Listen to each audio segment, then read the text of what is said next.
We have an interesting day today, this evening. But before we begin, I would like to remind everyone this is the largest listener-supported radio station, and this is donation run.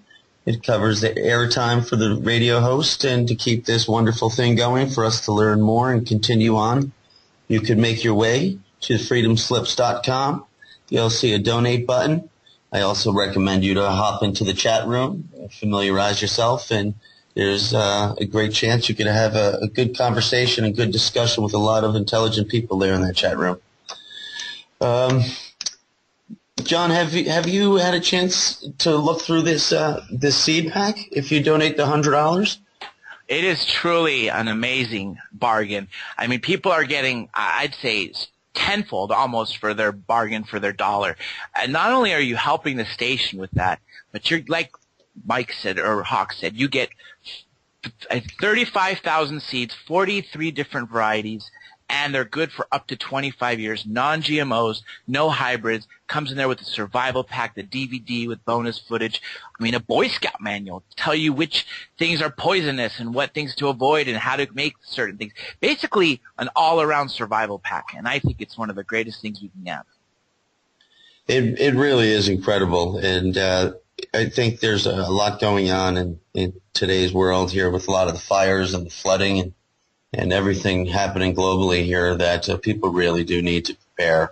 And it's the $100 goes to a really good cause. You get a whole lot out of it. And also we need to start thinking there's a lot of apparel that can be bought. There's a lot there that can be bought for the holidays that are coming.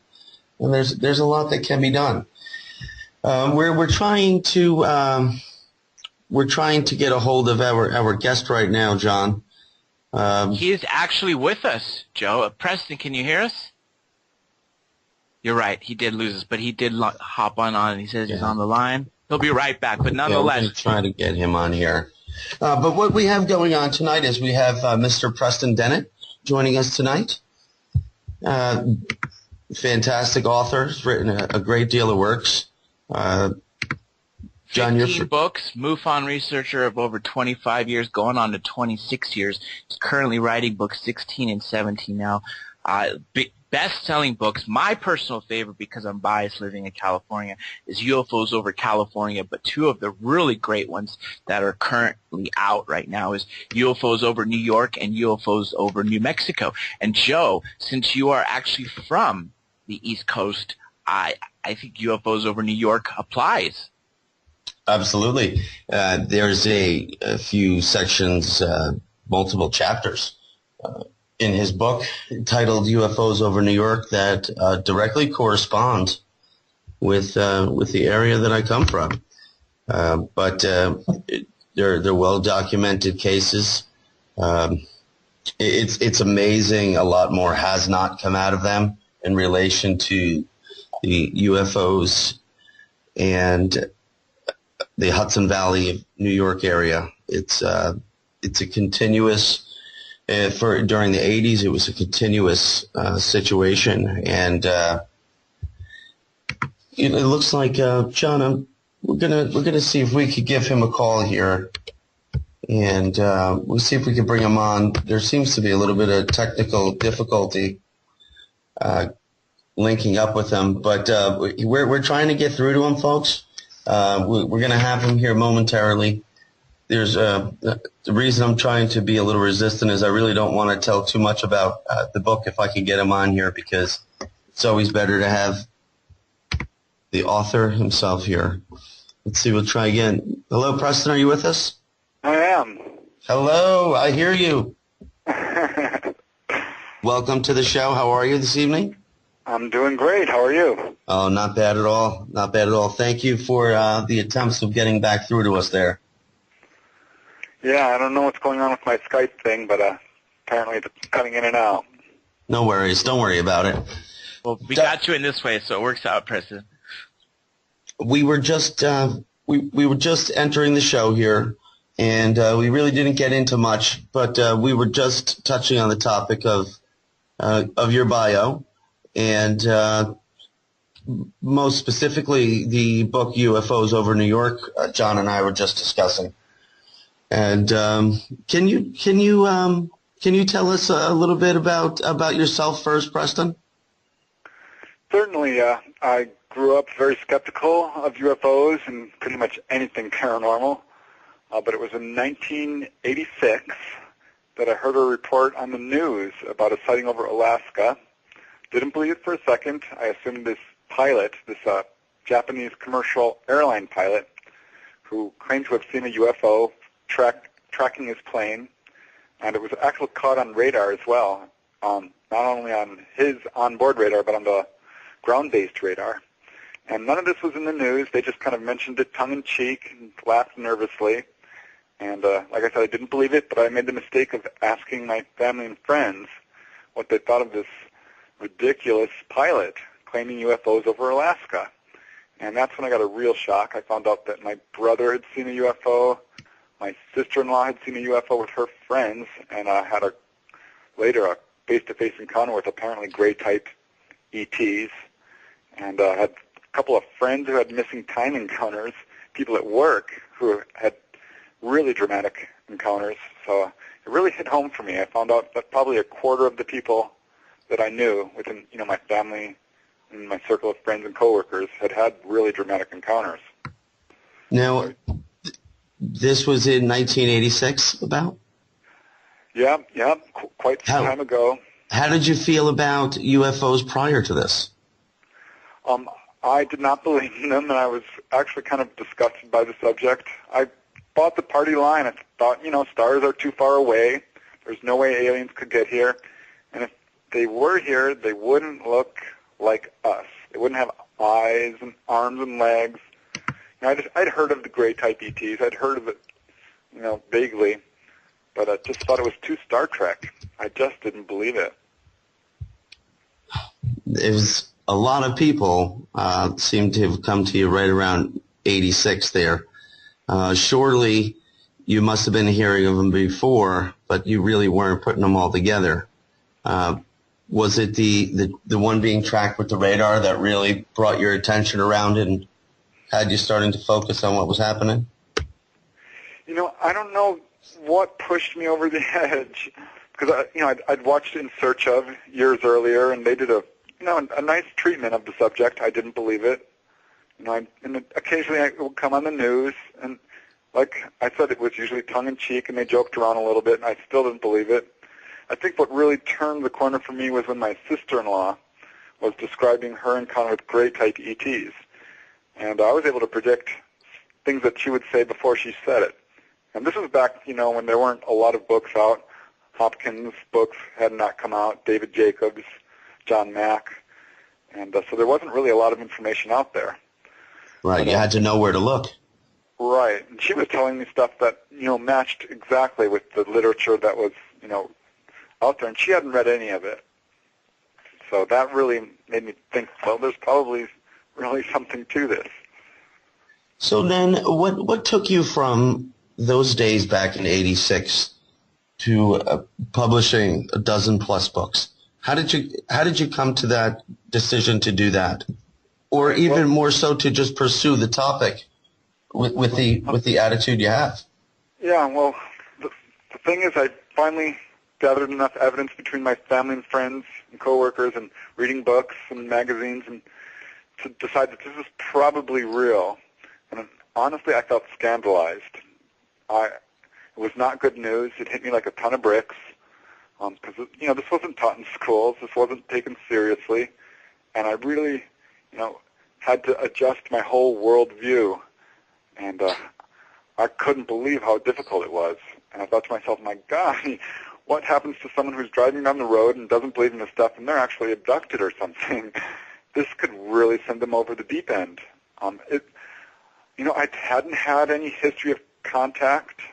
I found out that there is history of contact in my family, but I didn't know that. I can't really tell you why I became so obsessed with it, but I did. And I just felt like I had to get on a mission to find out if this was real, and if it was, I had to let people know, because this changed my entire life. Preston, when you were everything. When you started your research and you started going along this route to find out what was real, what case did you find that blew you away more than anything else? A personal case that I investigated, or a case that's out there in the public, you mean? Either one that hit you like a ton of bricks when you were researching in the early years. They all hit me like a ton of bricks. They were all really important to me. Back then, I chased every report down I could find, even little lights in the sky. So if someone told me, that they saw a star-like light and it was darting around, well, I followed that up. I interviewed whoever was with them. I looked around for other reports at that same time. So I took each and every case seriously. I think the one that really just blew my mind was the Topanga Canyon UFO wave. And that started in 1992, specifically on June 14th, 1992, when a bunch of people called the police, a bunch of people called the newspapers and reported this wave of sightings over Topanga Canyon, which is a little community just off the coast here, sort of between Malibu and Santa Monica, West Los Angeles.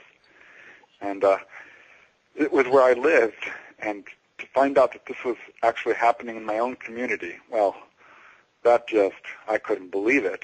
And to find out that so many people were seeing this stuff, I mean, to date, I've talked to probably, 50 or 100 people at least in just this one specific area. It turned out to be a huge hot spot with the entire range of encounters.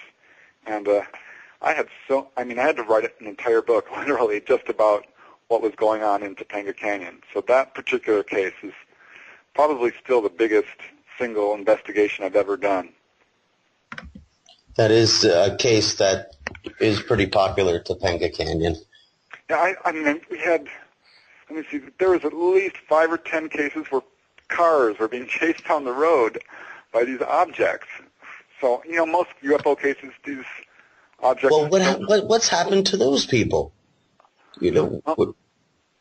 How have they not decided to be so persistent if you've been chased by lights? I'm not quite sure I understand the question. If there was so many people that were being directly affected and being chased by lights, how could this have not turned into something larger? I know a lot of these people never came forward to really pursue it. They made a lot of statements in the beginning, and they kind of all faded away. And it's incredible for one reason or another how there's so many times where people are reported where something like you just said, Preston, where they're physically chased or something occurs where it's so transcendent where they actually have this sense of fear, and there's nothing for these people to do about it either. I mean, who or what can they call to do anything about that? Yeah, it's interesting, and not to sound egocentric or anything, but if I hadn't been on this case, I doubt it would have ever really been publicized at all, and it would have disappeared like so many other cases. But I pursued it, and I recorded all the interviews, and I ended up writing a book about it, which just generated more reports. Mm-hmm. And I think a lot of people don't know who to call. A lot of these people actually did call the police, and the police were not very helpful, to be perfectly honest. They lied to these witnesses, said, oh, no, we don't have any other reports. Actually lied to their faces when the witnesses called, and some of them were actually, on the verge of tears. Wow. They'd just gotten home. One couple in particular, I remember, a nurse and this other gentleman were driving through the canyon, and this object came swooping down out of the sky, actually hovered over their car, chased them down the road, and then landed on top of their car and pulled their car up into the sky. They had missing time and put their car back down, and they were shaken up. They were not happy. They were very upset. Got home, they said, by the grace of God, called the police, and the police said, no, we don't have any other reports, when they had just received a series of them. And I found out, actually, that they were receiving upwards of hundreds of reports per year and not telling anybody. So the police, people call the police looking for help, and they didn't find it. And they called the newspaper, and the newspaper would, refer them to the police or the Air Force. And, the Air Force is not going to give you a whole lot of help either. So, I have to give the police some credit. I gave them my number, and they did refer me some cases. But from what I understand, there was a lot more cases going on there than I ever got my hands on. Well, I'm glad you did something and bring some awareness to it. Yeah, it makes me think that there's probably a lot of these hot spots that are, and a lot of cases going unreported. I'm going to say out of every 100 people I interview, only, 1 out of 100 reports their case in any official capacity. By that I mean, calling the police or MUFON or something like that. So, Yeah. 1 in 100. So we're talking, I interviewed, a couple hundred people for the Topanga Canyon Wave, which would mean that there's, thousands of people in that area who had encounters. Wow. Preston, before I became aware of your books, I only thought of there being 2 crash and retrievals, and that was Roswell and Kecksburg. And then I heard about the Aurora from 1896. So I went to Barnes & Noble to buy a book on UFOs because I was just, eagerly searching. That's where I found a copy of UFOs over California. When I read that book, I could not put it down that night. Literally, I read it cover to cover. The next day I read it again and again. And it just meticulously documents each and every case. And then when I got UFOs over New York and UFOs over New Mexico, I did not realize how much is really out there, how much we are truly being engaged with these by several races. And I wanted to ask you, Preston, you wrote a lot about these crash and retrievals. When I was going over UFOs over New York, I didn't realize how many things happened in the 90s when I was around when nobody talked about them. Can you tell us how you came to find out about some of these and maybe give us some examples of the crash and retrievals from New York? Yeah. I was equally surprised as you. I thought, Roswell was it, and maybe Kecksburg, but found out that UFO crashes have occurred all across the United States and the world, and they're not nearly as rare as I thought. I'm going to say there's at least a couple of hundred solid UFO crash cases. And so if you realize about the implications of that, we have the hardware, we have the bodies, and not just a couple of them.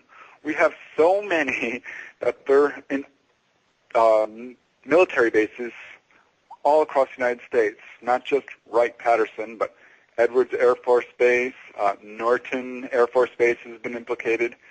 And certainly, each state has their own share of UFO crashes. California has a number of them. New Mexico has more than any other state that I could find. Nevada has a couple. And definitely New York has at least 3 or 4 really interesting UFO crash cases. There was one which occurred in 1954 in Mattydale and in New York. And this involved just a couple of witnesses, so there's not a whole lot of evidence for it. But these witnesses were driving through the park when they saw this typical UFO craft being lifted up onto a truck, and it was surrounded by military personnel. And they thought, oh, this is going to be in the news the next day. Nothing. Nothing at all. Probably the most famous New York one, though, is the Maurice Bay UFO crash. And this was uncovered by a number of investigators, and eventually Leonard Stringfield got his hands on it. And I don't know if you know who Leonard Stringfield is, but he's the pioneer of UFO crash retrievals. He wrote a series of monographs, books really, which detail all kinds of these reports. And he investigated this one along with a number of other investigators, and there's 40, 50 witnesses at least who saw this craft coming down in Maurice Bay, and they saw it from a number of different viewpoints as well. So it was a huge case.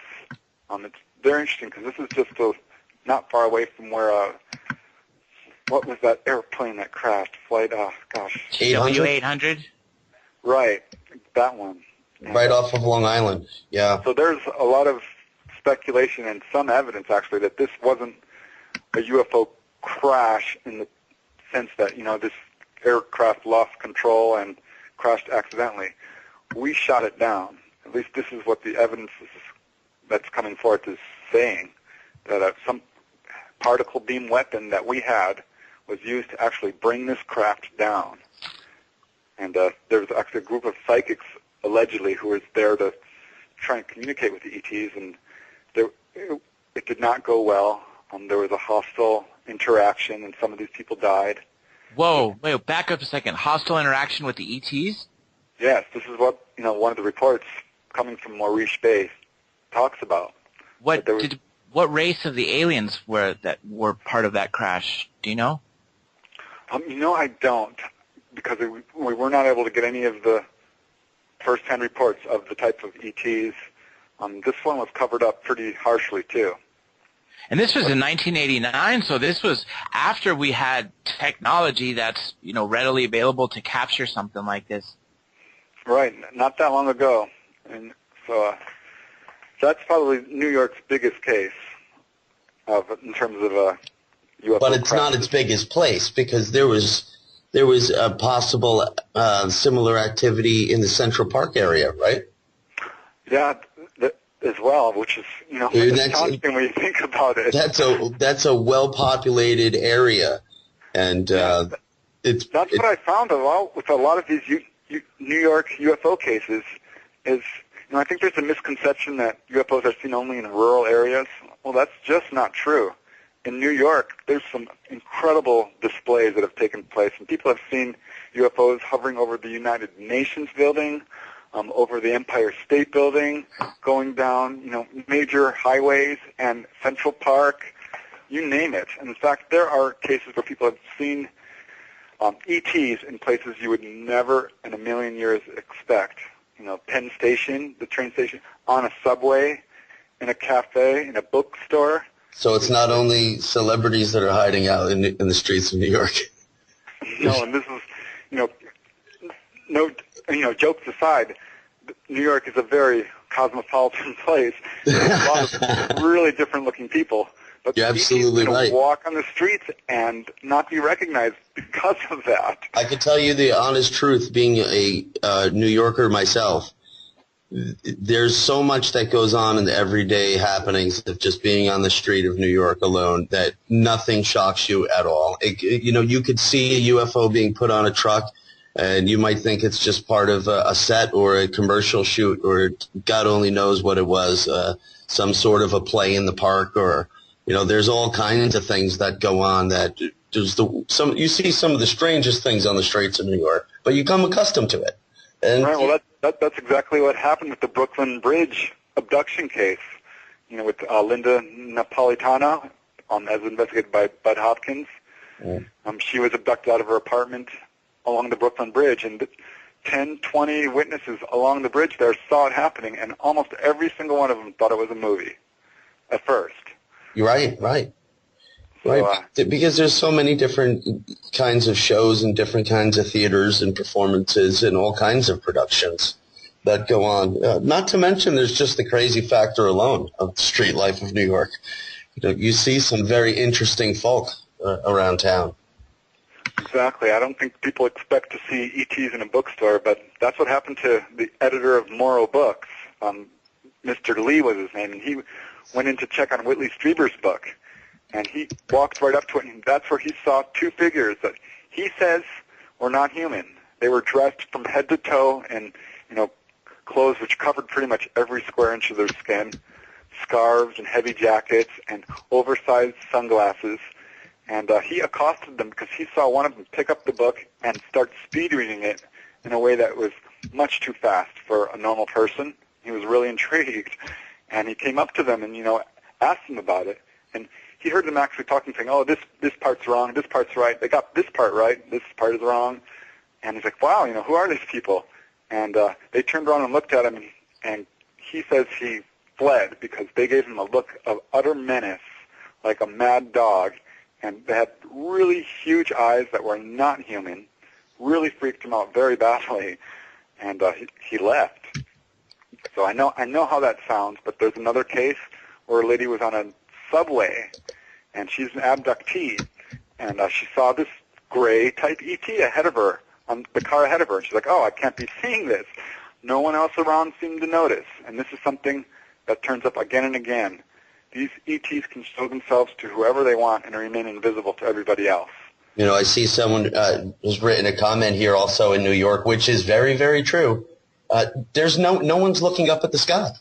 No one is at all. There's a lot of planes and helicopters. Yes, there's 3 major airports, but I have heard some of these reports of these crafts and lights over New York City themselves. But ultimately, if you are inside the city of New York itself, looking up is very difficult to do. There's so much ambient light and so many tall buildings that you really never get a really good look at anything. Right, which is interesting because it's good and bad. I mean, unless it's in Central Park, right? Unless it's sitting there, you have a really good look at it.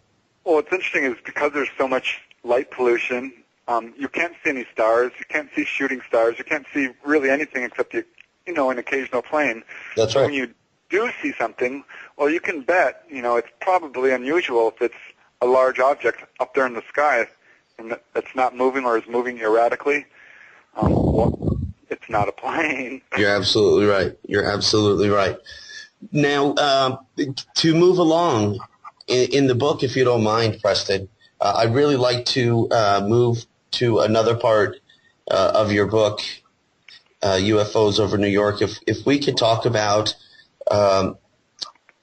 how really the origins, I would suppose, on your introduction and your research, how it all came to be in relatively speaking to all the cases in the Hudson Valley area of New York.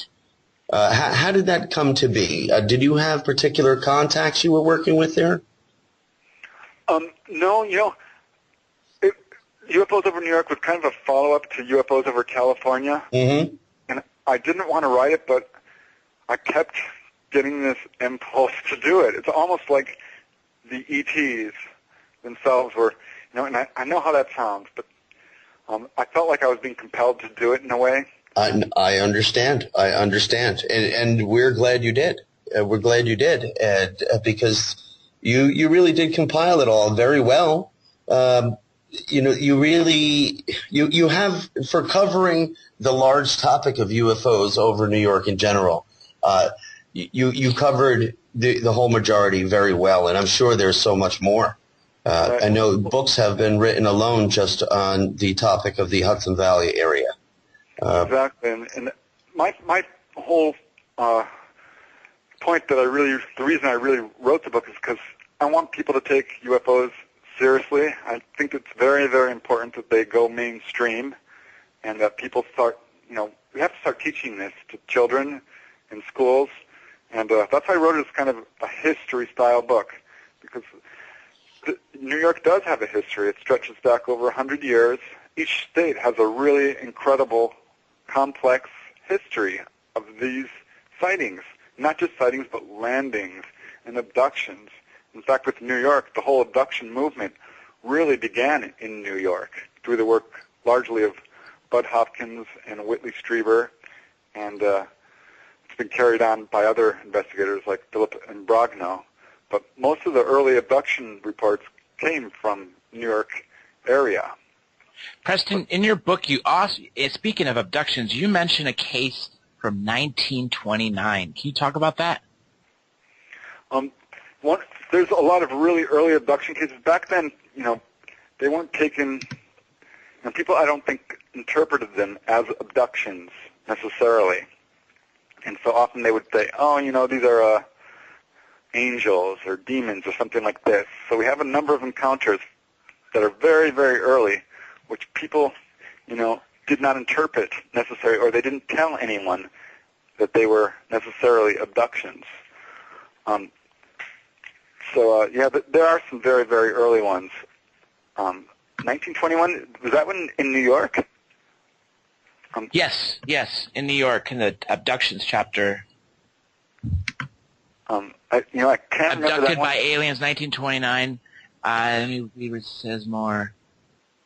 Preston, I know for sure you were mentioning with the U.S. Air Force, of course, the well-known popular Project Blue Book. And, of course, there were cases from all over America. But you had mentioned that there were some out of New York alone. Yes. Well, each state, of course, has a number of cases from Blue Book, and New York has its share of them as well. So let me just pull up my list here, because I know that there's a number of them. Yeah, there was a good deal.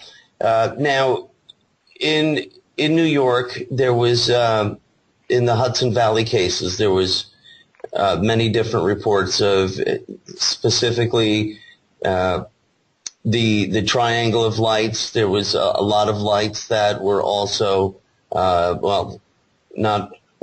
still are debated if they were some sort of aircraft from the Stormville airport flying low. And then there's the famous Pine Bush, New York, that is still arguably an active area, depending who you're talking to. But I think in comparison to the way it was in the 80s, it sounds like I'd say my favorite New York Blue Book case was the Cherry Creek landing. Mm-hmm. That was August 19th, 1965.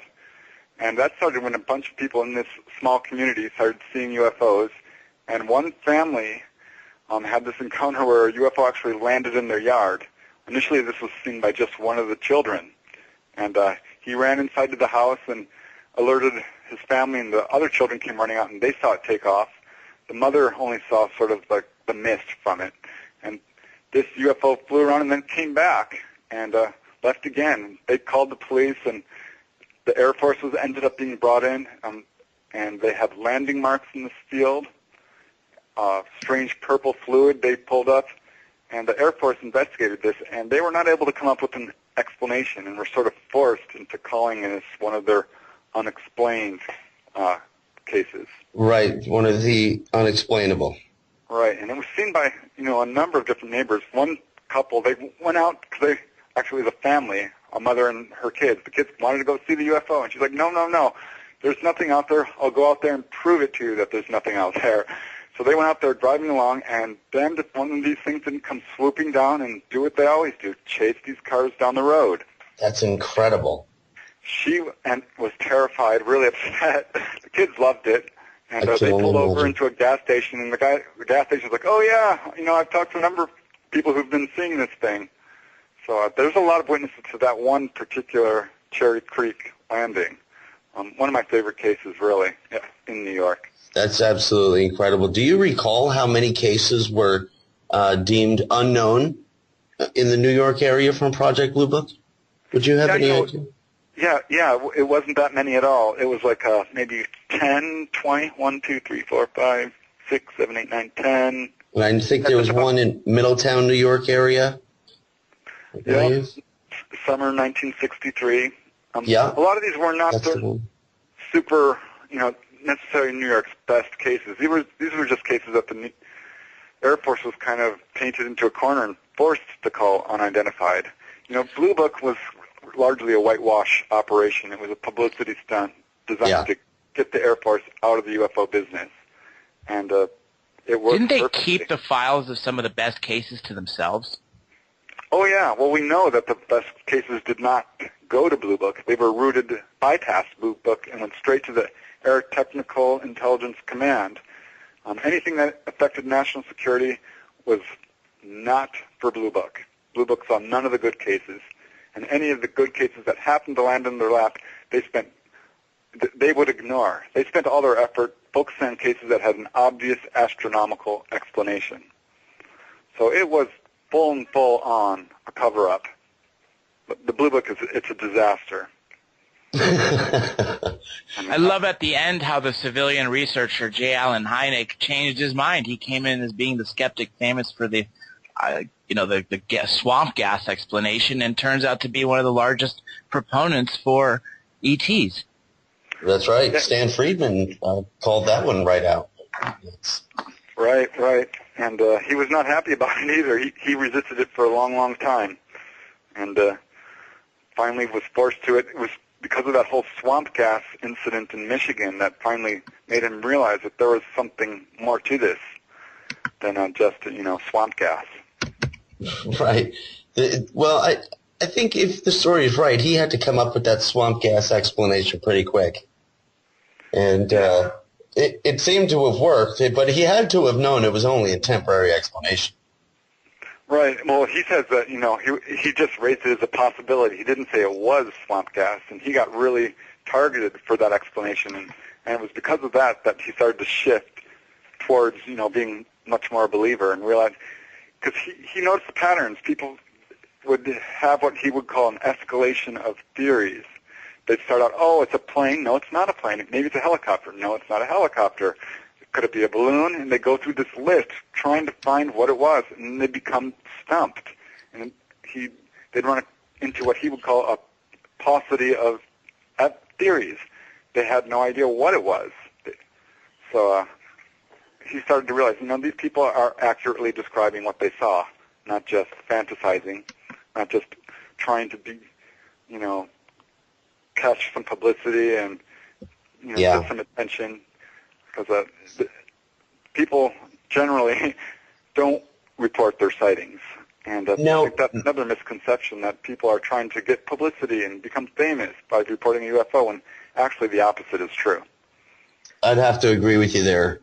The people I've spoken to that are holding their case pretty strong and holding their ground, they're all affected. They're all affected by it, and I don't know about you, but I really haven't met too many people who have profited well from speaking on UFOs in general.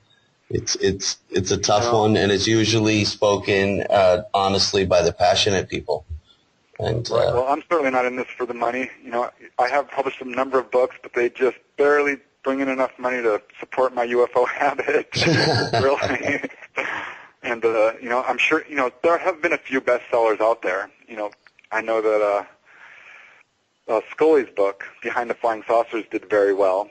And I know Night Siege by Hynek, relating to this very Hudson Valley UFO topic, did very well. Right. There's every now and then a book, strikes the right chord. And I think, now we're reaching a point where this is becoming, like I hope, more mainstream. So people are really beginning to take this seriously. The book The Day After Roswell by Corso also hit the bestseller list. Yeah, wow.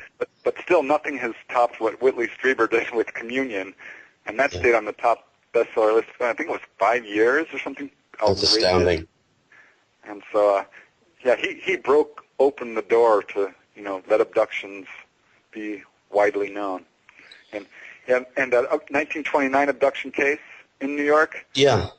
That lady, she had a typical abduction. She saw a large metallic object, had many portholes, and she watched these beings come out of it dressed in like diver suits, and had this phobia of doctors ever since then, but never really connected it to UFOs until all this publicity started coming out about UFOs. Right. I wonder how many abductions have been going on. I'd like to look into something like that, like getting the hands on an original report of hers, because she really doesn't have much to compare it with, being 1929. Exactly. Well, she did eventually go under hypnosis, and her experience matches pretty much exactly what people are reporting today. But, the first reported abduction that received widespread publicity, other than, Antonio Villalobos, which was down in South America. The first one in the United States was, of course, Benny Hill. Of course, yeah. And but after that, before that, it was almost unheard of. Right, that's 30 plus years between 1929 and Benny Marty Hill. Right, but following right on the heels of that, there was another book that came out called The Terror Above Us by Malcolm Kent. And this was a case which took place in New York in 1958. And it was probably the second widely publicized abduction, and almost nobody knows about it today. Right. I sure don't. It's an astonishing case, really. I couldn't believe when I found the book. I'm like, wow, this is a full-length book on an abduction case which took place that long ago. What's interesting about it, it's not polluted by all the other current cases and all the other theories that are flying around, and yet it presents this scenario which is very typical. These two gentlemen, they did not even know they had been abducted, which is kind of typical. They had been driving through New York. They were both employed at the same factory, and they were driving, I believe it was on their way back from their place of employment when they hit this wall of fog, and they were driving very, very slowly through this fog when they heard a beeping noise, and they saw lights ahead of them, and they slowed way down, and they saw this craft that looks like it was landed there ahead of them. And that's all they really remember. They didn't recall anything after that, but they both came down with this phobia of driving at night, particularly when they were together. They had other anxieties and phobias. One guy had a really bad sexual problems, intimacy problems. Could not get intimate with anybody after this experience, and none of them could track it down, the source of their anxiety. And it got so bad that one of them decided to seek therapy. And he went and he saw a hypnotist, his therapist eventually decided to use hypnotism to get to the source of the trauma. And that's when they started to uncover this scenario. It took a long, long time to get to the source of the trauma, but he finally figured out it was this one drive at night when they hit this wall of fog. And under hypnosis, both of these brothers actually went under hypnosis eventually, and they recalled being pulled out of their car into this craft, and unlike many abductions, this abduction took 24 hours. They were missing for actually a full 24 hours. And as in other modern cases today, the whole experience seemed very much focused on getting these guys, these brothers, to mate with the ETs. So that's what the whole scenario was about. And both brothers reported that there was a human-looking person on there who neither of them felt was human. And it was a woman, and this woman kept trying to mate with him. And one of them said, I'll just do it. And the other really resisted and fought the whole way, and he was the one who ended up having the intimacy problems afterwards. So after this whole experience, one of the brothers became very obsessed with the whole UFO subject. He became an investigator and attended all the conferences and read all the books, while the other brother became absolutely repulsed by the subject and wouldn't touch it and didn't want to talk about his experience at all. But what's fascinating to me is, it's such an early case, and yet it has so many of the markers that we see in today's modern abduction cases. Yeah, that really is incredible, because there really isn't much to tarnish the 1958 report either. It's really not a bandwagon to jump on yet at that point and to correlate between any. With the Hudson Valley UFOs in New York, you had mentioned in your book that there were people that were reporting these things were being seen possibly in areas that were old iron ore mines, and where the state departments in some cases had purchased some of the land, and to a few people it seemed that there might be a correlation between the two. Do you recall much of that, or have you? I guess two-part is, do you recall much of people speaking on that, and have you heard that in other cases? I think that's something that a number of witnesses remarked upon in the New York area, particularly in the upstate and Pine Bush area and that whole scenario, because New York does have a lot of minerals. It's a very mineral-rich state, and where the areas where a lot of these UFOs were being seen in thick concentrations was exactly where the mines were. So it seemed like there was definitely a correlation there, particularly because a number of these people saw objects coming not down out of the sky but rising up from these areas. So not only does it appear that they were interested in these mines, they were actively, mining there. Right, like they were shining beams of light down, if I recall. Right, coming in and out, and people were hearing strange sounds and all kinds of activity. So it appears that definitely they're very interested in mines, and yes, that does appear in a lot of cases. There's absolutely no doubt that there is a connection between some UFO sightings and mines. There's There's a number of famous cases. One in California, the Brush Creek, involved a couple of miners who kept seeing this UFO land right next to their mine. And it landed on the same day for 3 months in a row. And it was so predictable that people started coming to see it. And by the time the 4th month rolled around, well, it was like a carnival atmosphere. Hundreds of people had come to see this UFO that was going to land. And on that particular time, it didn't. It had stopped landing. But there's no doubt that it was showing interest in the mine. And another case occurred in Northern California to a couple named the Chapmans. They had a gold mine, and they had a number of really scary encounters with this UFO that would land near their mine, and they had some abduction cases. Apparently they were beamed by this UFO, which caused some health problems at some point. So it was not good news for them. They did not like it, and it was very scary. But there's no doubt that UFOs are attracted to mines, and in some cases that appears to be one of their agendas, why they're landing there.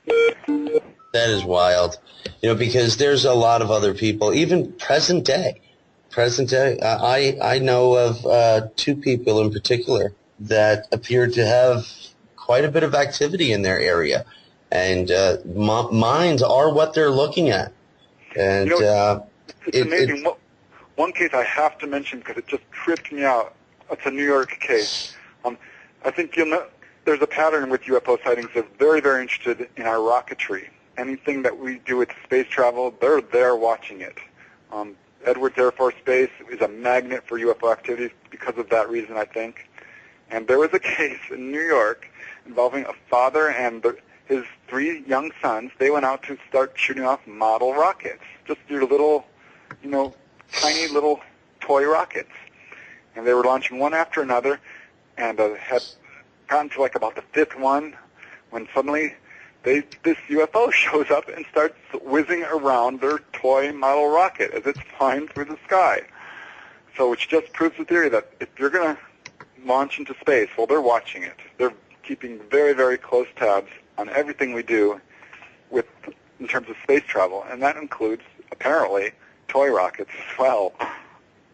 Did you know that in the mid-'80s, it was a hush-hush thing, and they were trying to keep it out of the press for a long time, right there in the Hudson Valley. And what's highly amazingly coincidental is Pine Bush, actually, this plan was to be under Pine Bush. It was a federal program that was destined to aim and to better investigate the nature and origin of matter by smashing atoms against each other. They were putting in a superconductor super collider under Pine Bush, and they ended up abandoning that program. But the plans existed for it, and there was a lot of people arguing if they had already been involved with something, because it was covering a huge area. It was an oval, and the oval from one end of the oblong side to the other was 17 miles across, and Pine Bush was right smack in the middle of this thing. Wow. Yeah, it's hard to say why Pine Bush is such an active area, but it fits the pattern I've seen in other major hotspots like Topanga Canyon. Yeah, isn't that amazing? Because the Department of Energy was even involved in the project, well, obviously, but it's just such an amazing coincidence. I actually have the papers and the drawings for it, and they were all dated the beginning of 1987. And it's rather incredible. It's such an interesting place to pick. You would think with the high price of land so close to New York, it really wouldn't be an ideal place to do such a thing. Never mind well populated. Pine Bush itself really isn't, but some of these surrounding towns really are. It's a busy area. It's quite interesting that there was so much attention from the energy community as well as the UFO community in the same tiny little farm town in upstate New York, right at the same time.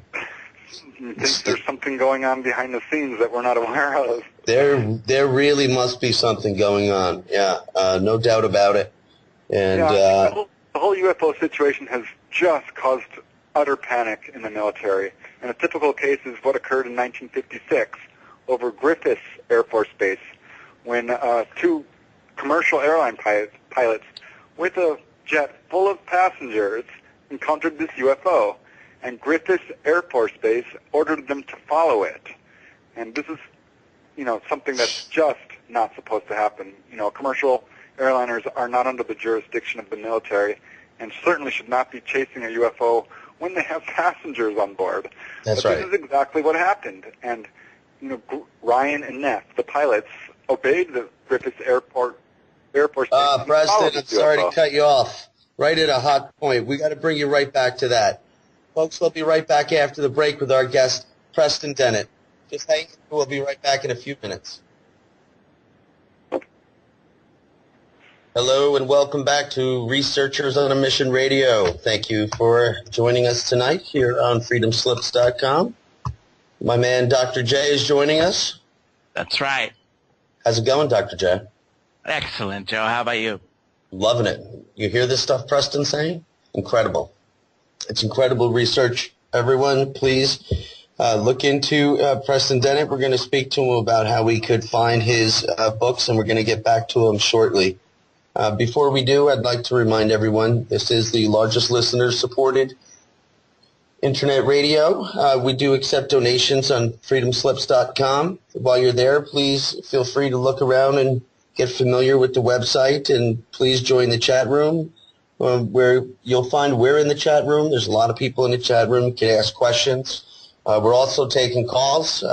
Call-in numbers 843-491-6077. And there's a lot you can do with donations.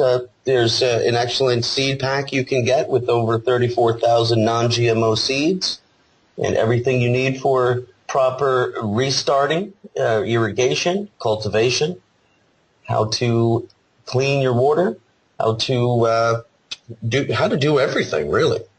It's really an amazing kit. I mean, it really, truly is. I'm looking at it here. It's really just astounding. It's every herb you can eat, every vegetable.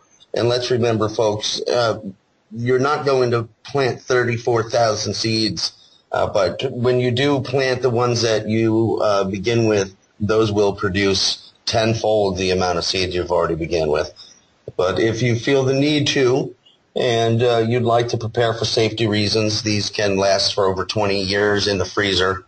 And it's an excellent deal for $100. It really is completely everything you could possibly need, and it's all going for the donations here at the station. Dr. J, we're going to bring Mr. Preston Dennett in. Preston, are you still with us? I am. Well, I'm sorry to cut you off there with the break, but I'm glad you're still here with us. Can you take us back where we were before the break? I know John also wanted to ask a few questions, but we rudely cut you off there. Yeah, well, this case is really an incredible case, which is why I'd like to discuss it. Let me just set the scene. It was April 8th, 1956, over Schenectady, New York, and on this evening, there was a commercial airliner flying at about 6,000 feet, piloted by Raymond Ryan and William Neff. And it should have been a normal flight, lots of passengers, when suddenly they see this very, very bright white object coming on a collision course right towards them. And they're actually forced to perform emergency maneuvers, and this object whizzes by them. They estimated about 1,000 miles an hour, and went behind them, and it turned orange. And so they called Griffith Air Force Base, which was not far away. And Griffith Air Force Base officials reported that they could actually see this object, and they ordered this flight to actually follow this object, which is something that's pretty unique in UFO history, really, to have a commercial airliner filled with passengers chasing a UFO, which is exactly what happened. And this Flight 775 actually chased this UFO for about 20 minutes, this orange object, and were not able to catch up to whatever this was. And actually were just about to go out of radio range of Griffith Air Force Base, who had promised to send fighter jets but these fighter jets never showed up. So it's a unique case, and what's really interesting is the Air Force tried to clamp a silence down on this, tried to cover it up completely, and it would never, ever have been released if not for Major Donald Kehoe, who says he was stonewalled by Air Force officials over and over again, and who kept lying about what happened. But we're not able to cover it up because basically the pilots, Ryan and William Neff, gave interviews to the media describing exactly what happened and said, and I quote, "Here we are with a load of passengers. What are we going to do?" So it's a crazy case and just typical of how the Air Force keeps bungling this up and covering it up. I mean, there was another case where there was a UFO sighting seen by many people. How does the Air Force react? They send over a jet and release a bunch of balloons. I mean, come on. It's amazing. It really is amazing how many reports still are chalked up to balloons. It's incredible. They still say them today. I know they have pretty crafty balloons, but they're really not in abundance anymore. Right. We have fantastic Doppler weather programs. It's really not needed for surveillance or weather. I know they're used for high altitude testing, but it's so minute. There's so few in tests. No, these are just sightings, mind you. I mean, there are lots of sightings have the least data that comes from a UFO encounter. When we have something like a landing or a abduction case, well, then it's impossible to deny. There's no way this could be explained as a balloon, obviously. And New York has a host of really amazing landing cases. They also have reported, as you mentioned in your book, also crop circles as well. Yeah, there's not nearly as many of those. I found maybe a couple of cases. Landing traces are actually remarkably rare when it comes to the actual number of couples. Well, can you tell us what type of landing patterns were left?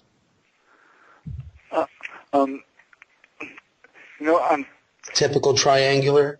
Burnt patches, like on one case this was on March 9th, a gentleman who lived in Alden, New York. His name was Lawrence Rawl. He saw a very odd-shaped object, not your typical flying saucer. He described it as about being 200 feet above his home and maybe 150 feet long. And he saw a porthole through it, and it was through this porthole, actually, he could see weird lights and instrumentations, and it glided over the woods behind his house. And later that evening, there were other witnesses who also saw it, and they watched as it swooped down, actually landed in the field. And it took off, and they all went to this area where it had landed, and there was a perfectly round circle of crushed and burned vegetation about 75 feet in diameter. Wow. That's a typical case. There are I think it's 8,000 landing trace cases on record. Ted Phillips is the investigator on that. Did you say that gentleman was from Walden, New York? Yes. There's A-L. Okay. I have a gentleman here I'm going to bring in, Preston. His name is Tim C., and believe it or not, he's joining us from Pine Bush, New York. Tim, are you with us? Yeah, I'm with you, Joe. How you doing? Oh, I'm well. How are you? All right. Hi, Preston. Hi, Tim. How you doing? Thank you for joining us, Tim. I have a question. Yeah, I am from Pine Bush, and Walden is literally 4 miles away from here. I've never heard that story, and I'm definitely have to look into that one. That one's interesting. It sounds pretty interesting. But yeah, I was interested because before you had mentioned that most sightings aren't reported, and right. And that's very true. But just myself, I mean, I work in the town of Pine Bush, and I live in the town of Crawford, which is Pine Bush. It's just right outside of it, different P.O. box. But, there still are sightings in this area, which is weird. And people do talk about it. But, even in an enlightened town, and I'll say enlightened, I mean, Pine Bush, everybody knows about Pine Bush and what happened here in the 80s and 90s and how much of a hot spot this really was. But Even in this town, I'm a professional, and I keep my mouth pretty closed when it comes to this type of thing, even in Pine Bush. And if I'm saying that, what's it going to take for the public to really acknowledge this seriously, this topic? What do you think, Preston? Well, I think it's going to happen. I don't see how it cannot happen eventually with this kind of onslaught of constant cases across the world and so many people seeing this. I think it's just going to be the case of one case coming along that's lucky enough to finally break through. It almost happened with the Phoenix Lights. We really are talking about that. I think that sort of thing is going to happen again. There's going to be an encounter that has so many people videotaping it, so much media coverage that it's just going to be impossible to ignore. It seems like there's at least one case a year that kind of fits that bill. The O'Hara Airport case, there was a UFO seen right over the airport by dozens of airport workers, by passengers and pilots, and I believe it was actually photographed. It wasn't the case that made this, go mainstream. So it may take more than just a sighting. It may take a UFO that's going to hover over a city and not go away for at least a day. It may take, a very famous person saying they were abducted, or a politician may take an announcement from the president. It's going to take, I don't know, it's happening step by step. That this subject is just going to, I guess my point is the aliens are not going to go away. They've been here, and there seems to be a plan towards taking this out in the open. That's how we're trending. So, as far as when it's going to occur, I got involved in this field in 1988, 86, and right as soon as I got involved, everyone was talking, oh, the government's going to disclose. I was so excited, and it didn't happen. And every now and then that rumor comes swinging back again, and it doesn't happen. And we have files being released by various governments, but they're limited. We're not seeing the crashed UFOs and the alien bodies, and that's what we need to see. We need the technology that's coming from this stuff. So honestly, I think it's going to be leaked out slowly, and it's going to happen over 5, 10 to 20 years, so it doesn't traumatize society. We're not going to see any open landings from the ETs until the government does disclose. Can you tell us, Preston, some of the other projects you're currently working on or have been, besides the topic of UFOs over New York? I wanted to let everyone know that you do work on a vast array of topics, and you have done much other work. Can you let us know what you've been working on in recent times and where we can find this information? Sure, yeah. UFOs are my big love, so I've been doing a series of books on UFOs over various states. So one book I'm putting together now, I missed my deadline, is UFOs over Nevada, which follows up to UFOs over New York and California and New Mexico. And I have another state lined up after that. I've got one book which I'm really excited about, which covers cases where people have had extraordinarily close encounters. I think it's going to blow the lid off the whole standard abduction scenario, which isn't really what people are reporting to me. People are reporting to me cases where of a much more interactive and friendly nature. So I think that's very exciting. And that's very exciting. That sounds incredible.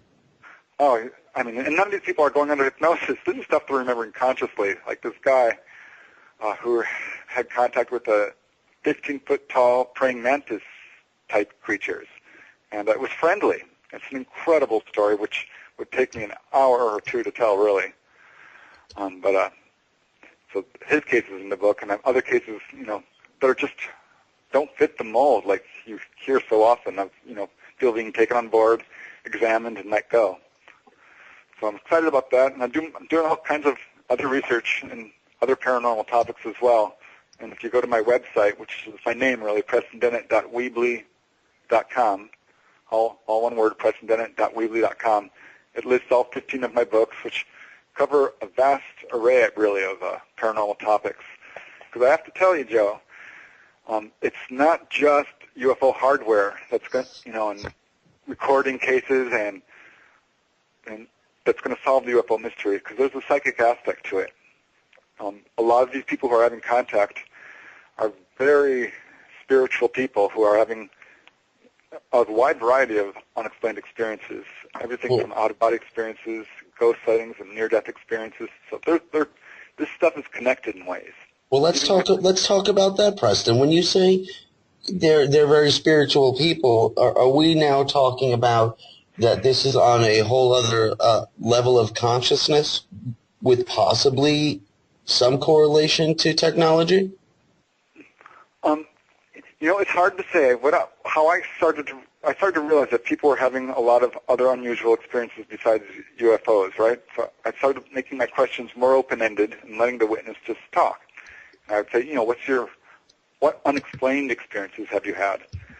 And people who have had lots of, contact, abductions, or, voluntary onboard experiences often had lots of other stories to tell. And it was clear to me that, they were connected in some way. And a typical case which just blew my mind was this radiologist in Canyon Country. Calls me up and said, he had this UFO land in his backyard, blue and white lights. He ran to go get his glasses because he's nearsighted, and this object took off. The next day, though, he says Bigfoot comes storming into his backyard, howling. His dogs are going crazy, and he feels like he can read the Bigfoot's mind in a telepathic way, which is something, if you research this, turns up again and again. And then following that, get this, he's having a haunted house problem with objects moving around and lights going on and off and all kinds of weird paranormal activity, followed up by another UFO sighting. So I'm like, all right. So if you bring this case to, Bud Hopkins or David Jacobs, they're not going to tell you about the ghosts, They're not going to tell you about the Bigfoot. And yet it's part and parcel of what's going on here. And I did a study of all these people that I've interviewed. I'm like, why are these people having contact? Why them? Because the witnesses never seem to really know themselves. And I didn't find lots of patterns, to be honest. It wasn't anything to do with age or race or religion or anything that I could find that, would we normally... So to you, that these people were just really a good random selection of people? Not entirely. The one pattern I did find was occupation. And people who have occupations that are like social workers or inventors or doctors or entertainers, dancers, artists, people who work with animals. These are the people who are... So we are talking about people who are using a great capacity of their brain daily. Yeah, what I'm saying is there was a loose pattern. It wasn't super strong, in which it seemed that people who were doing good work for humanity were the ones who were being contacted. That's right. And which I found fascinating, and being that it was really the only pattern I could find. With ghosts, I found that there is patterns. Twice as many women as men see ghosts. I'm not exactly sure why, but that's what my research shows. And that's not true with UFOs. That's very interesting. Because someone was just telling me the other day that in relation to ghosts or just paranormal in general, that they were trying to really correlate a lot of patterns.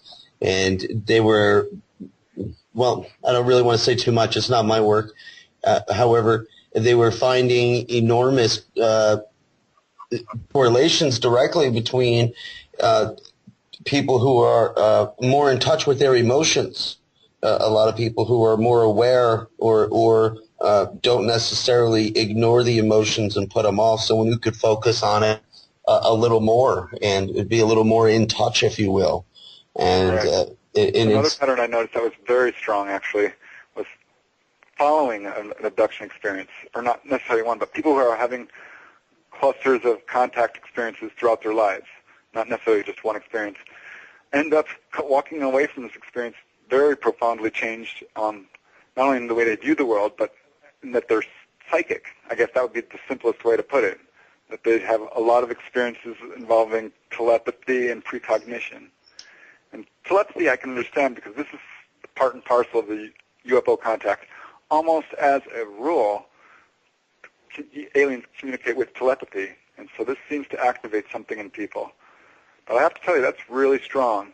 And when someone tells me, I've had a UFO experience and I went on board, I can pretty much predict, to a certain extent, 70% or so of what they're going to say. They were taken on board, and usually they're going to tell me some sort of examination. But often what comes out is people are being given messages, and the most prominent among these is warnings of environmental disaster, overpopulation, nuclear proliferation, pollution, genetic engineering, messing around in the natural order, basically, and that we're up for some major, major changes. I hear that so often. You hear that from a lot of these people with close contact? Or do they tell you they also have messages as well? Is that what I'm getting? Yeah, they tell me, a bunch of them have the same dream. They tell me, don't drink the water and the sky looks very strange and yellow. I've heard that from like 5 different people. They tell you don't drink the water. Yeah, don't drink the water. The water's poisonous. In the streams, in the rivers, in the lakes, the water is going to become very scarce. And all of them are saying pretty much the same thing, that if we don't change our ways, and I don't know if this is scare tactics or prediction or what the ETs are up to, because they're not entirely trustworthy and they're usually very tight-lipped. But when they do talk, this is what they say.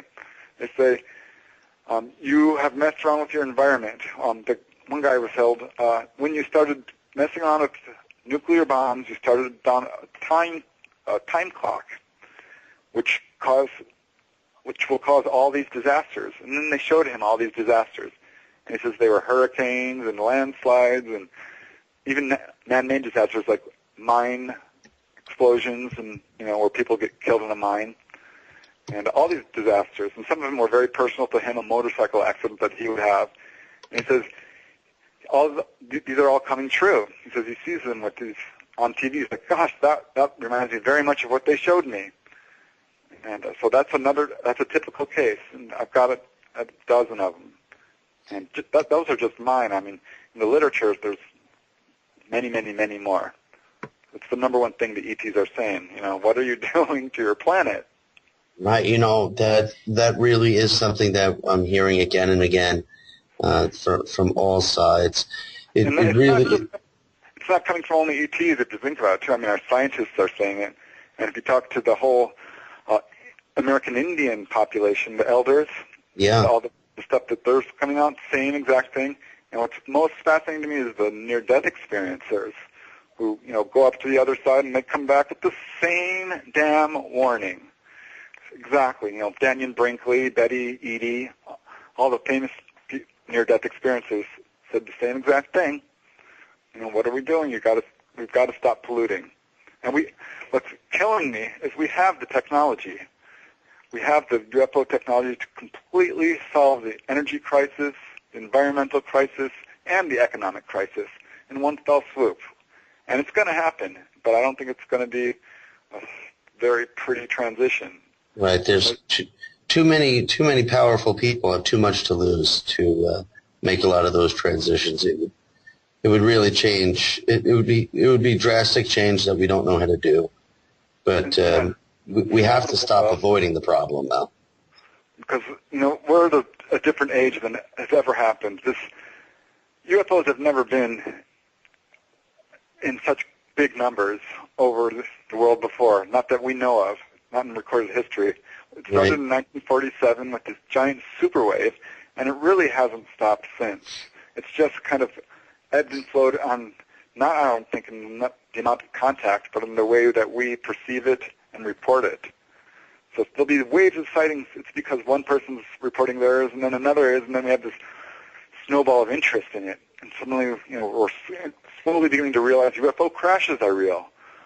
And with the Air Force and the Navy and the secret government, whoever is doing this, trying to control the situation and keep it under cover-ups, it's made it very difficult for it all to come out. But the fact is the truth can take care of itself, if you know what I mean.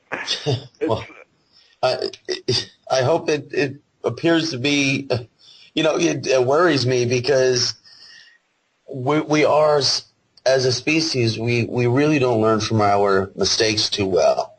And let me just bring it back to New York a little bit, right? The 1965 blackout which is, in my mind, the biggest UFO event in New York State history. Because this is a blackout that affected practically a third of the United States. Now, see, I wasn't alive, but I'm familiar. I mean, I know the talks of the big blackout for years in New York. Yeah, my father was actually there. I was born in 1965, so I came along in the craft that came down there, apparently. But yeah, it's an amazing case because there was over 200 witnesses at least. Actually, there was more than that. There was some activity being reported sporadically in the days leading up to this. But on that night, it started out with a group of pilots who started reporting these UFOs over Niagara Airport. And this was followed by a bunch of other people driving along and in their homes and who were seeing UFOs. And it wasn't just one UFO or two. A bunch of people were seeing this. A New York Times photographer actually was able to snap a picture of one of these things. And the local newspapers said that they received upwards of like 500 reports in the days following from people who said that they saw UFOs at the time of this giant blackout. That's crazy. And so what's amazing is it's a huge, huge blackout. It's the biggest UFO apparently caused blackout in history still. There was, following this, a number of other UFO blackouts across the United States, which really alarmed UFO investigators and I think people who, the MJ-12 people, who started to realize that the ETs, had the ability to basically shut our country down.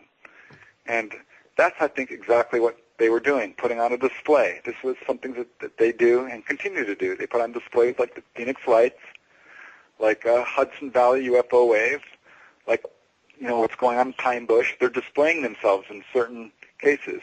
And to back that up, there was an actor who was there, Stuart Whitman, in the New York blackout, and he woke up, he says, by these loud noises coming outside of his hotel room, and he looks out and there's these two UFOs, and he hears this voice coming out in perfect English saying that we are trying to contact you. We've contacted other people. We are very concerned about your use of weapons and your violence, and we want you to go on a mission to try and stop people from, being so violent. And basically they laid it straight out and said that they were ETs. And Stuart Whitman, to his credit, who was, an actor, doing pretty well, went public with this and wasn't really taken seriously. But again, it's that same message people are being given over and over again. And they told him flat out that this is a display and we have the ability to shut down all your power all at once if we want. So it's a really interesting case. And I think what's interesting about the whole New York blackout case is that it caused so much concern at higher levels that it eventually even made it to the congressional hearing.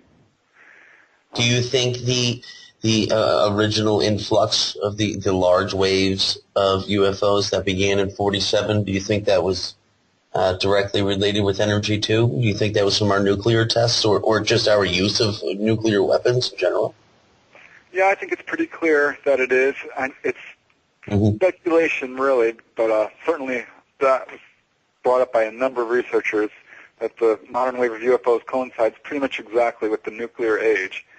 And there are a number of cases, hundreds literally, where people have gotten too close to a UFO and exhibit radiation sickness type symptoms, be it, burning on their eyes, all the way to what happened to Mike Shalik in Canada, Falcon Lake, where he, his blood count went way down.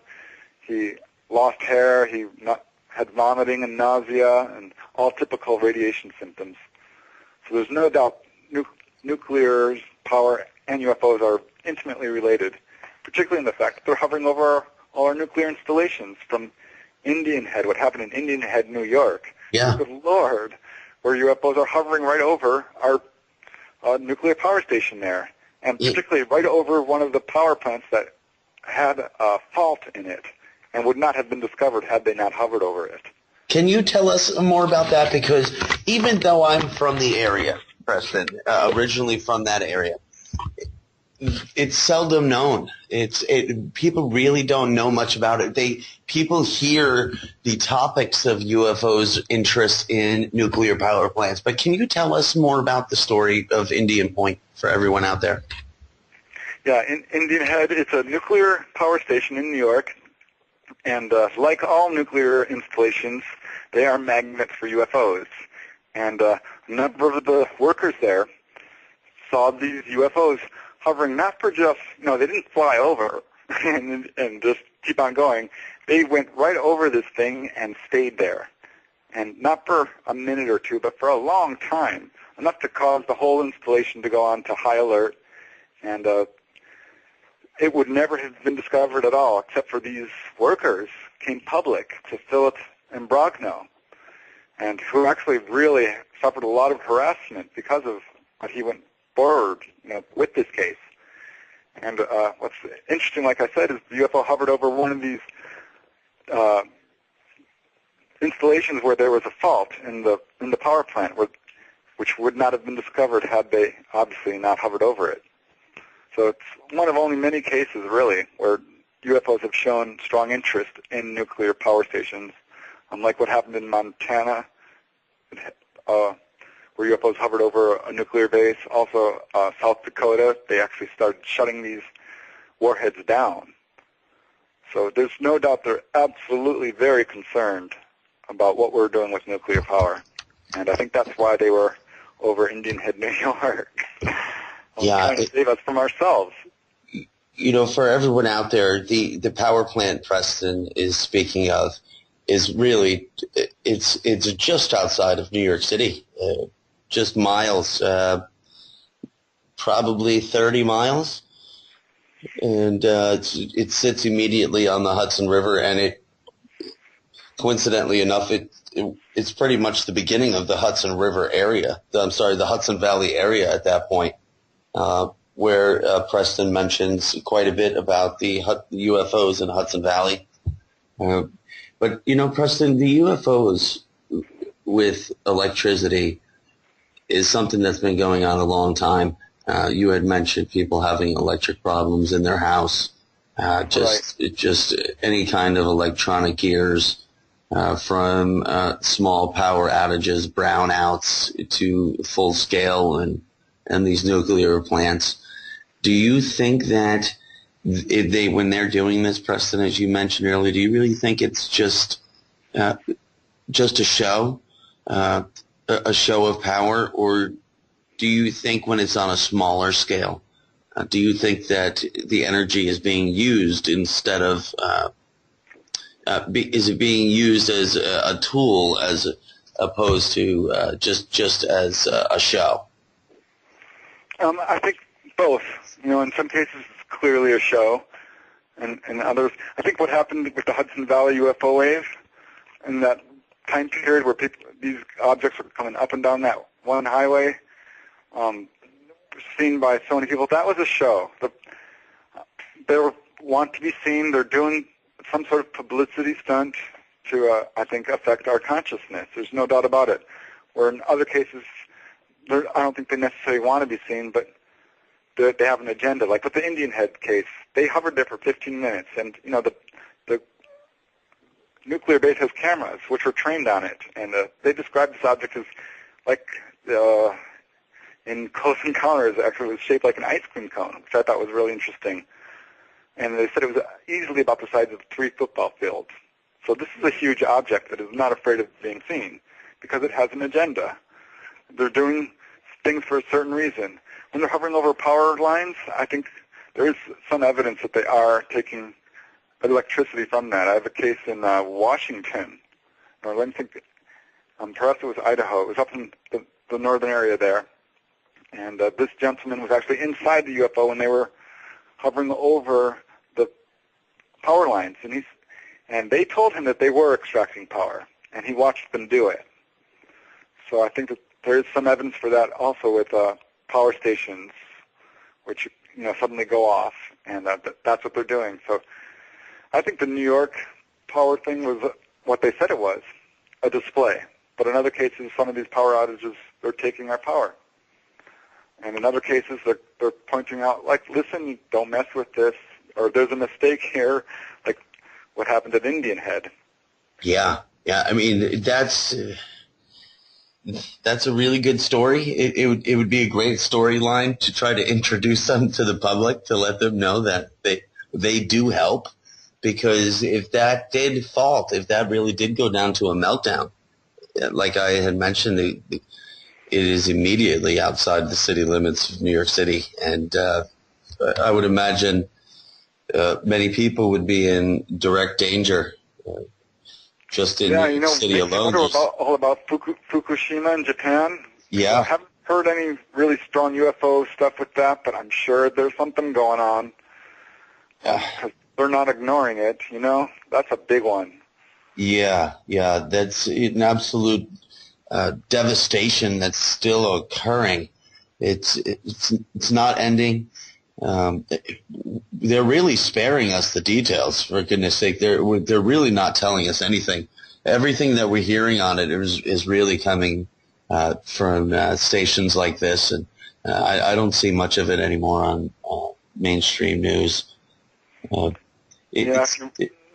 you getting a lot of it out by where you are? Is there a lot more awareness on the West Coast of what's happening in the waters?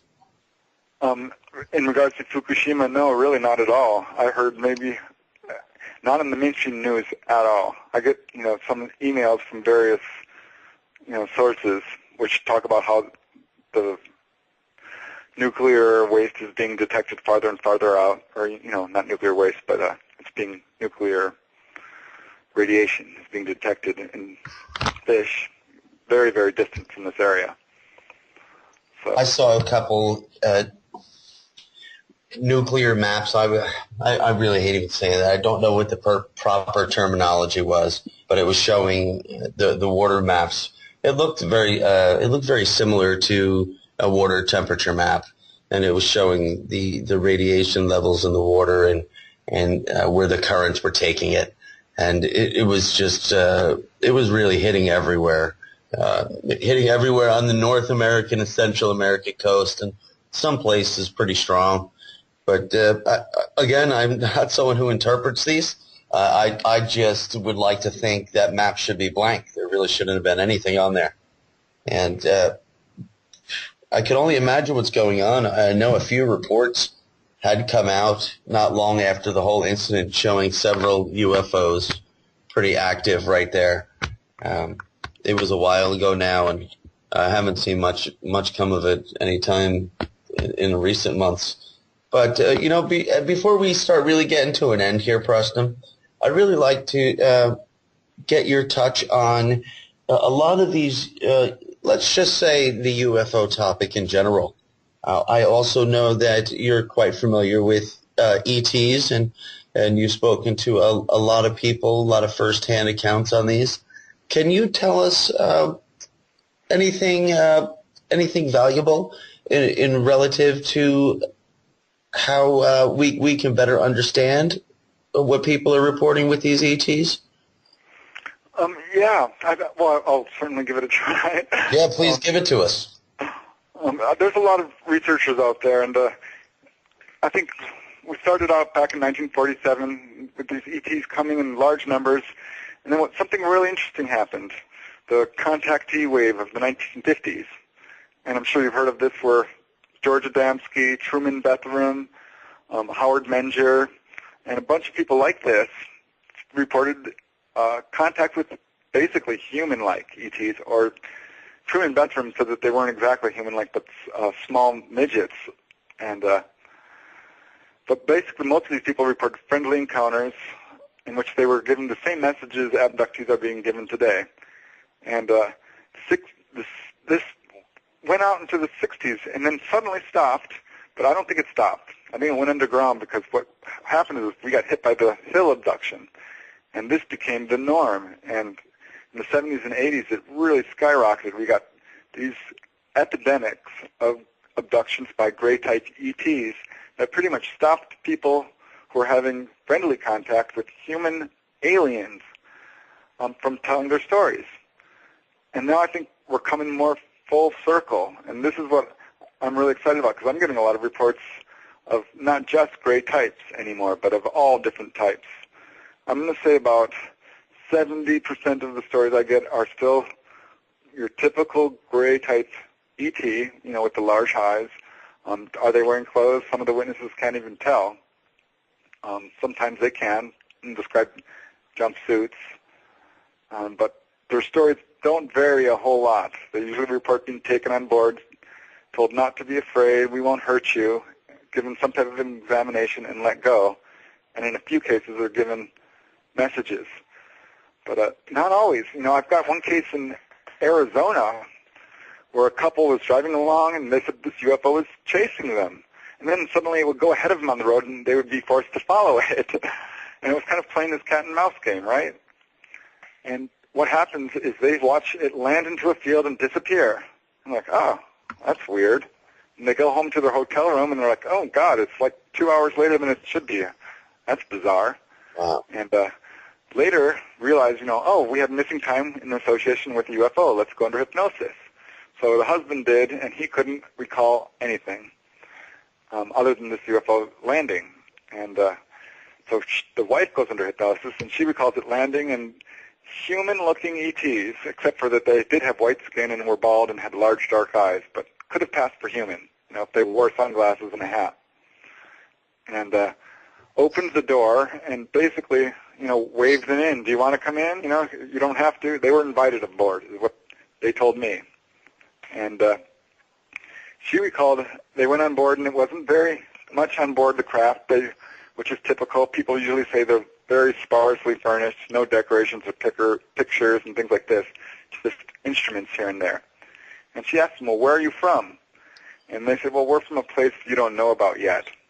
Typical, them being coy and evasive, right? Yeah. And then she asked, well, why are you contacting people? And they're like, oh, we contact people who are trying to help humanity, but we can only do so much, because if we solved all your problems, then it wouldn't help you. You would have no ability to solve your own problems. And this couple who was contacted were herbal healers where they lived in Hawaii. So they were the typical profile of the kind of people who I see having this contact, which is, this is not the typical case you hear. Another lady, she had some typical abductions, and then she's driving along a motorcycle and has a crash. This is an old-style motorcycle with a kickstand starter, and the kickstand was bent in such a way that she couldn't restart her bike. So she's stranded on this road, has no idea what she's going to do. She's beginning to panic. It's the middle of the night. It's cold. This is, suddenly a very dangerous situation for her, when she says what she calls her friends show up. And she's had abduction experiences throughout her life, has never gone under hypnosis, doesn't see any need to. But this is probably one of her biggest experiences. She sees these two figures approaching, and they're not human. She says they're dressed in utter white jumpsuits, and they look pretty much normal, like normal people, except, again, they've got whitish skin and very large dark eyes. And they didn't speak to her at all. She didn't get any telepathic messages, and she saw no UFO. But they took her bike from her. She steps back, and they started fussing with it. And they went down and they did it from top to bottom, and ended up straightening out the Kickstarter, and handed her the bike back. And they stepped back, and she took off. The bike worked now, and they were there to help her. So this is something I see in other cases. I wrote a book called UFO Healings, 100 cases of UFO healings. So my point is, and the reason I brought that story up is because what we're getting from, Bud Hopkins and David Jacobs isn't accurate. Yes, their stories are true, and yes, this happened to people, but it's not the whole story. There's a lot of people who are having contact that is no way traumatizing or scary for them. And it's a pattern I actually see with a lot of abductees who have started out having very scary experiences. Like this one lady I interviewed who just had terrifying experiences, and she ended up being healed twice. Once of gestational diabetes, and she's been able to do healings on other people. She, again, fits the typical profile of people who are having contact. She works very hard to improve her community. Preston, there's a question from the chat room from Frank Santariga, and what he was saying here, I'm sorry, I was reading a little more. He have you ever worked with Phil Imbrogno on the Hudson Valley UFO cases? No, we've certainly crossed paths in speaking engagements and things like that, but no, I have not.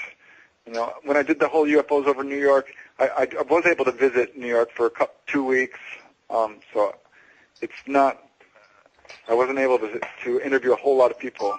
It was largely a work of armchair research. But I did I was able to interview some abductees. So, well, I know. Again, it was really a follow-up book to the UFOs over California, right. And I understand. I was asking you if we could talk a little bit on that book, just because I had the direct ties to the area, as you know. But Preston, there's still a lot going on in that area. There's really a lot of people still making claims, and it was something that I noticed was the reports that I'm hearing now are much different in the lights themselves, what they appear to be, and also what they appear to be doing are different. And I always notice that, there really seems to be, if we say since the mid to late 40s, the evolution of the reports have also changed. It's almost like it's going with the technology, as things that were reported in the 50s and 60s were very 50s and 60s rough aircraft-like designs, if you will, riveted seams and things of that nature on crafts. And now we see a lot more of the sleek and super aerodynamic, stealth-like crafts. And there's a lot of people out there that put that with the mental aspect of it. It's how it's perceived by the contactee or the people being abducted. Do you, in your experience, have you seen a relative change in the patterns of abduction reports throughout the years? Well, yes and no. I'm not sure if it's how people are perceiving it, or how whether it's based on a person's individual perception of the event. Because what I mean by that is I can have two completely separate people report basically the same experience, and one will say, I'm pretty sure what happened to me was demonic, and yet they're describing to me, the figures that they saw looked like grays. So I think, you get some of that from people who have a religious interpretation, and other people will say, it was an awful experience. It was horrible. I didn't like it. And I'm like, well, what did they do? And did they hurt you in any way? No, they didn't actually hurt me in any way. They just scared me really bad. They took me without permission. And other people will have that same experience, and they call themselves a contactee. And I find that people who have less fear from the experience actually tend to get more out of it, and might have experiences that become more interactive and extensive. And a case typical of that, each case is different. I'm not sure how to answer that question. One lady I talked to, Pat Brown is her name, and she was a telephone operator, and her friend wanted to take her down to Sedona, Arizona to meet these channelers who allegedly channeled ETs. And finally Pat's like, all right, I'll go.